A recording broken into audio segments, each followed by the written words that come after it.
So paganahin natin yung aking 2.5 horsepower na aircon sa loob. Ayan, set natin sa 22. Meron na rin ang ating ref.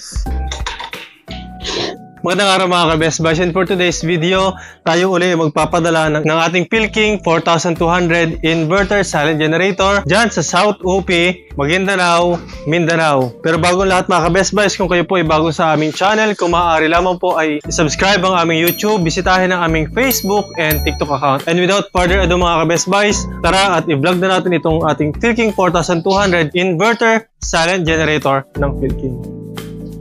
Talaga namang napakamabenta ng ating Philking 4200 na ito mga ka-Best Buys, ano? Eksaktong-eksakto ito para sa pangangailangan ninyo sa inyong kabahayan. Silipin nyo mga ka-Best Buys yung meron sa ating generator na to kung bakit napakabenta nito compared with other generators dito sa Pilipinas. Meron siyang push button, kahit bata, kahit babae, kahit matanda, kayang-kayang buhayin yung ating generator. Napaka-fancy pa niyan mga ka-Best Buys. Pag umilaw yan, ibibitawan mo na lang yung ating generator, mabubuhay na. Meron din siya economy on and economy off. Ito yung dahilan kung bakit kahit gasoline siya, is napakatipid nito mga ka-Best Buys. Mas mababa yung RPM na binibigay ng ating generator. Yung mga conventional natin na generator mga ka-Best Buys, usually 3,600 talaga yung kanilang RPM. Pero dito, almost 1.8 lang yung kanyang RPM. Pero nakapag-produce pa rin siya ng 220 volts and 60 Hz. Kapag naman kailangan natin ng medyo mas malaking load, ang gagawin natin, i-echo off natin siya para makapagbigay siya ng steady na power sa appliances na sinusuplayan niya. Kadalasan, yung mga appliances na may matataas na loads ay yung starting current ng ating electric motor at ng ating welding machines. Lahat yan kayang-kaya namang i-tolerate ng ating Philking 4200. Silipin din natin mga ka-Best Buys yung iba pang features na meron dito. Fuel flow control, i-off lang natin siya, tapos i-drain natin yung carburetor, pwede na siyang i-stop. Ganoon na siya kabilis. Ito naman po yung ating IntelliGauge, may nagpa-flash ng volt, hertz, and time para mas makita ninyo yung real-time score ng ating generator. Dapat po yung ating voltage is 220 to 230, 60 Hz. Yung ating time, kapag na-receive nyo, dapat 00 ito dahil ito po ay brand new. Makita natin dito yung 220 volts, dalawa, AC output, yung kanyang parallel connection. Yan yung kagandahan sa isang inverter generator. So kapag meron tayong parallel connection, pwede nating pagsamahin yung dalawang generator ng 4200 to produce 8400 watts na power. Yung pinaka-special sa generator na ito, yung 7 pins na ATS para sa ating ATS box na ito. Hindi po siya pwede sa ibang ATS dahil yan po ay specially paired para dyan. Itong unit na ito is automatic na nabubuhay and automatic na namamatay dahil sa box na ito. Whenever na mawala ng kuryente, mabubuhay yung ating generator ng kusa, and kapag bumalik naman yung kuryente sa ating lugar, automatic na mamamatay naman yung ating generator. Wala na tayong kailangang intervention pa dahil ito na yung magte-take over sa lahat ng functions ng ating generator. On, off, and failure detection. Para hindi ito ma-access na kung sino-sino lang, meron din siyang susi na dedicated para sa kanya. So, dito sa loob makikita natin yung dalawang 30 amperes na magnetic contactor, 60 amperes na capacity. Nandyan po is yung kanyang charger, LED indicators na nakalabas. Ready to mount na yung ating ATS na ito.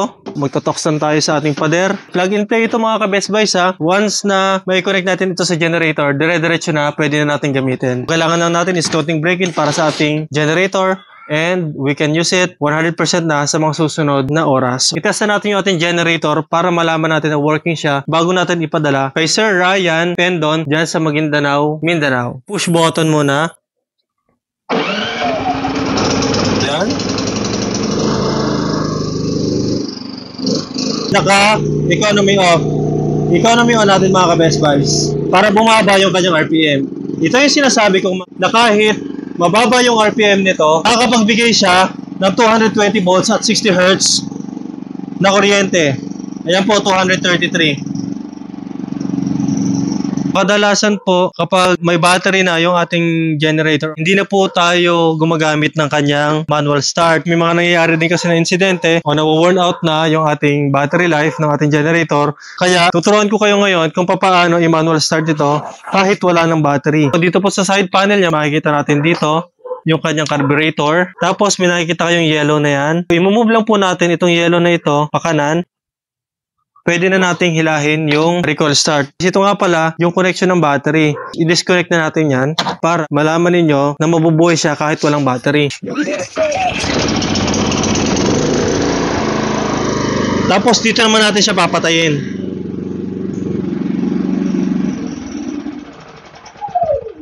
So So napakadali lang nito buhayin mga ka-Best Buys dahil nga ito ay gasoline engine. Silipin nyo kung ano yung meron dito sa generator na to.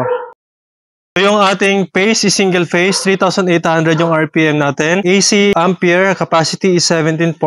Tapos yung DC naman niya is 8 amperes. Insulation class siya na class F, 220 volts, 60 Hz, 3,800 yung kanyang running power, and 4,200 yung kanyang max power. Napakatibay itong generator na ito mga ka-Best Buys. Yung generator ko po is 400 hours working na.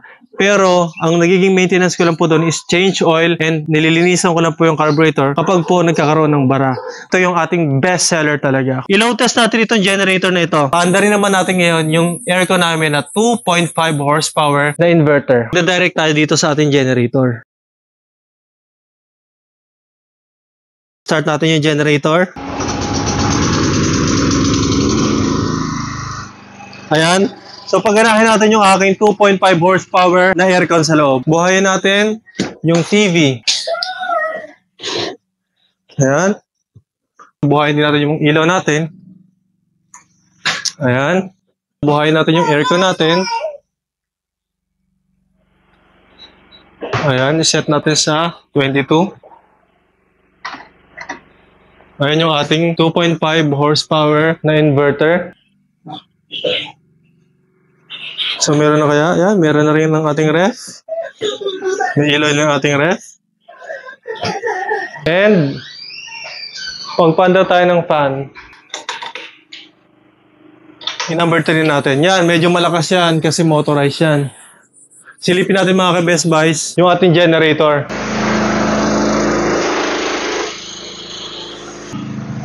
Medyo tumaas na yung RPM.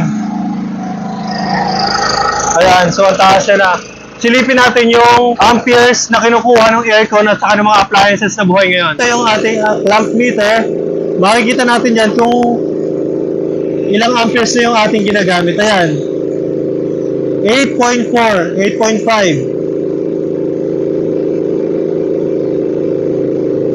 8.2. Nakukonsumo ng ating bahay ngayon using our 2.5 horsepower aircon in 22 na temperature, and may kasamang electric fan, meron din pong ref and TV, may ilaw pa yon. 8 amperes pa lang siya. Yung ating maximum na pwedeng gamitin dito is 17 amperes mga ka-Best Buys. So kalahati pa lang yon ng actual na power na binibigay nito. So most likely nasa 2,000 watts pa lang yung nakukonsumo na power ng loads natin dito sa bahay. Patayin natin ngayon yung mga appliances natin. Malamig na yung kwarto. Patayin muna natin. Humina na din yung tunog ng generator. Patayin na rin natin yung TV. Patayin na rin natin yung fan. And yung ilaw naman ito, wala itong bearing kasi 15 watts lang siya. Meron pa natitira ref, hindi natin napatay yung ref. 1.43. 300 watts yung tumatakbo ngayon dito sa bahay kasi buhay yung ref, and may mga ibang nakasaksak pa na naka-standby na appliances. Patayin na natin ito mga ka-Best Buys. Natesa po agad natin ito, Sir Ryan Pendon. Makakasa po kayo na yung ating generator is working perfectly kapag dumating dyan sa inyo. Maraming salamat inyong pagtitiwala at pagtangkilik sa Best Buys Mindoro. Para sa inyong mga orders, comments, and suggestions ay maaari kayo mag-text o tumawag sa aming cellphone number na magpa-flash dyan sa inyong screen. Bisitahin din po ang aming social media account sa aming YouTube, Facebook, and TikTok. Maraming salamat sa panonood. Mag-ingat po tayo and God bless po.